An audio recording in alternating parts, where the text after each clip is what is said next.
Welcome back everyone. Today we'll be talking about watercolor layering. What is the best approach, the importance of a planned painting process, and what you have to consider and keep in mind before you start.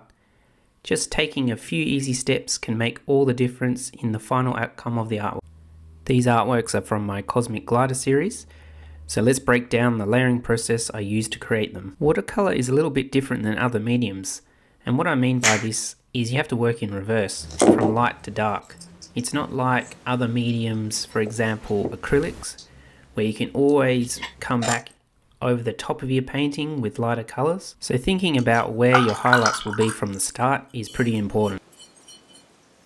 Alright, just mixing up some yellow paint here. And this is going to be the very first layer. This is our base colour. You won't see too much of this in the final piece, as it's going to be quite dark. I've deliberately chosen to do quite a dark colour scheme on this one. You come into more challenges when you're layering with darker colours, but I just wanted to show you, even with dark colours, you can build many layers on top.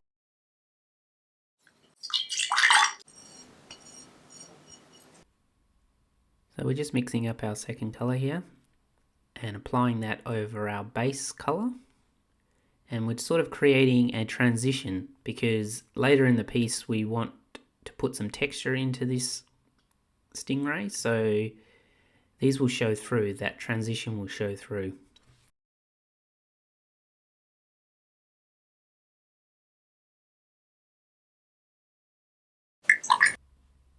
As you can see, this is the third layer. With a little brush like this, you're not going to get an even finish. For this situation it doesn't matter because a lot of that you won't see that unevenness, especially when the texture goes over the top. But does show you that you can, this is already the third layer, this is the fourth, and the paper's holding up fine. Okay, as we work on the masking, applying these dots, this is the texture or the pattern that I was referring to before. So I've painted that all over the stingray, and those dots will soon be the only parts of that base color that you will see. So as you can see already, there's quite a lot to consider through the process of your watercolor painting. For example, if you wanted those dots that we've put on with the masking, if you wanted them white, you would have had to do that before you put down your base color. So there's a bit of planning involved. Just finished applying that blue to the background, nothing too special with that. Just use a big broad brush, get it all over the area. And now we're coming back in with a darker color. As I mentioned before, the goal for this one is to paint the color scheme a bit darker than the other examples that I've shown you. You don't always get the best blending and transitions with the darker colors. This is space, so we're going to make that background a bit darker. I would never use black or white watercolor paint. Those two are always the two colors, well, technically not colors, but shades that I never use in my pans or my tubes. We can talk more about that at a later date when we do some color theory. But now we're just going to wash over all that base color and the background with blue, and that's just sort of evening everything out. Okay, that's looking a lot more even now, and now we're placing the actual color of the stingray over the top. As you can see, it wasn't important to get that orange and yellow transition perfect because this color is going to go over the top, and the only part of that you'll see is through what the masking fluid has protected. Okay, we're just coming back now with a brush that will dampening, not soaking wet, just a little bit of water, and we're pulling back some of that paint and using the paper towel to absorb any color that we've just reactivated. And that just shows you the importance of having some undercolor or some base colors. And Otherwise, if you were to do this, you'd just be pulling back to your white paper, and we're not rubbing too hard, we're just gently pulling back just that top layer, basically that really dark blue, or well, it looks almost black there. We're just pulling that back and we're exposing that undercolor that we had placed on before. Alright, now this is the exciting part where you can pull off that masking and expose that nice vibrant transition. And this is quite therapeutic, especially when you watch it back on video. You could actually just leave it at this stage, quite a nice look if you're happy with that. But for the sake of the video, we want to build on top of this still and go a lot darker. Normally I wouldn't go this dark, but we're going to build on top of it just to illustrate that you can in fact build many layers without creating a muddy mess and an absolute disaster of a piece. Okay, we're going over that now with a blue wash, and that's pulling a lot of that blue through the yellow, creating that sort of greenish color. And when you do move wet water over the dried paint, you will reactivate it and shift it around. That's why after you've done a wash on a lot of occasions, you'll be quite, the lines and the intensity of the color will be quite diluted and looks almost washed out. If you don't want that look, you can sort of come back in like I am doing now and just putting some of that pigment back in those spots. It all just depends on the look you're after, and that's why you sort of have to think about what sort of outcome you're trying to achieve.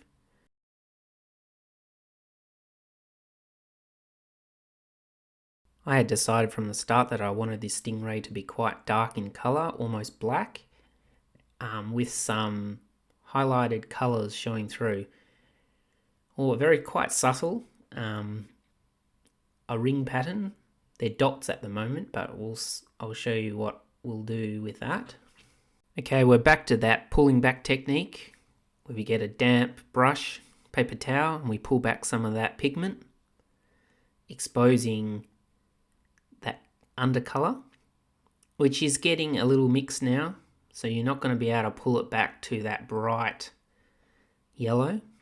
That's why you have to be careful where you place your colors, always keeping in mind of that end result, that look you're after. I'm pulling back on these spots because I want more of a curved look to the body. Now we're going to come back in with that dark color and put that in between the dots, right in the middle, create those little rings.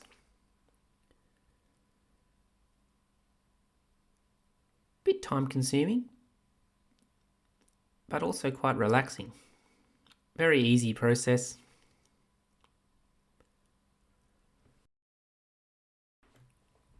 As you can probably see by now, the importance of layering, especially in this situation where we've got a dark bodied subject and that pattern is lighter than the body color.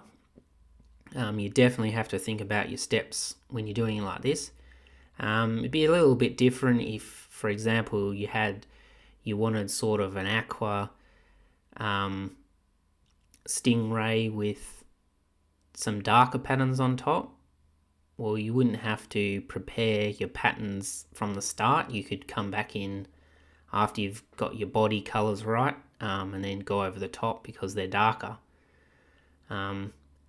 But this is just a good way to show you the importance of layering and thinking about how you're going to actually achieve what you want to achieve. So I've just gone over the body there with another dark blue wash, and that's just dropped back some of those rings just so a few of them are exposed where the top surface of the body is. Just emphasizing that curvature. These colors are quite hard to work with together, But as you can see, we're still maintaining a nice crisp look. Nothing's getting too muddy. Those nice colours are showing through, still nice and vibrant. Contrast to the more dull background and body colour. Now with your layering, it is important that you do have some good quality paper. Definitely something that is a cotton fibre. This is going to be a lot more difficult if you say you don't have that, because the more layers you put on top, obviously you're gonna need those fibers for the pigment to sit into, and especially when you're pulling back paint with that damp brush we were talking about before, you're going to damage your paper if it's not a good quality one. Cheapish papers can handle a little bit of abuse with the pullback, but definitely not as much as a cotton fibre good quality paper. It does make a difference. Alright, we're almost there. So the last few steps, we've got that pullback technique happening again. This is just to achieve some stars in the background that are a bit further away, more subtle. And then we plan to go over the top of this as the final layer with a nice white ink pen. I'd say we've reached about 15 layers, possibly 20 if you take into consideration all the little washes and fiddly detail bits. But yeah, it just shows you that the layering process is very important. You do have to think about how each layer will affect the next one, especially in terms of your colours. If you're not masking an area off and protecting it completely from the next colour, you will have those two blend together. You can't avoid that, it's going to happen. That's why you have to be quite deliberate with the colours that you choose. But that's a whole new video and one we'll do at a later date about colour theory.